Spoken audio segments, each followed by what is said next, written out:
Bonsoir à tous, bienvenue sur France 24. On ouvre cette édition avec ces frappes russes massives en Ukraine, des attaques aveugles d'après le secrétaire général de l'OTAN.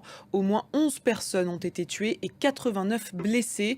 L'Ukraine n'est pas intimidée, affirme le président Volodymyr Zelensky. Le récit de Nabia Makloufi. Et l'ambiance était tendue ce lundi au siège de l'ONU après ces frappes. Les ambassadeurs ukrainiens et russes ont tous deux pris la parole. Comme attendu, chacun a accusé l'autre nation d'être responsable de cette escalade de violence. Et parmi les villes qui ont été touchées par les frappes, Kiev, dans la capitale, les habitants redoutent de nouvelles attaques. On écoute les précisions de notre correspondant à Kiev, Gulliver Craig. En France, une situation toujours critique dans les stations essence. Près d'un tiers d'entre elles sont affectées par des pénuries de carburant.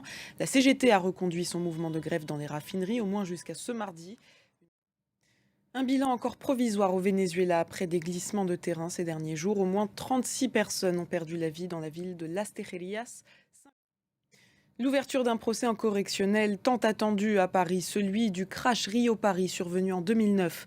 Face à la justice depuis ce lundi et durant 2 mois, Airbus et Air France, les familles de victimes, veulent des réponses 13 ans après le drame. Thomas Cuny pour France 2. Et puis cet autre procès, cette fois-ci à Los Angeles. Harvey Weinstein est de nouveau jugé, lui qui purge déjà une peine de prison à New York. 50 ans après sa mort, cette exposition qui rend hommage à Picasso, elle s'ouvre ce mardi au musée Thyssen-Bornemisza de Madrid. Et Picasso ne sera pas le seul mis à l'honneur puisqu'il partagera l'affiche avec Coco Chanel. L'exposition se termine le 15 janvier. Johanna Citruc. Et c'est la fin de cette édition. Merci de l'avoir suivi. L'information continue sur France 24.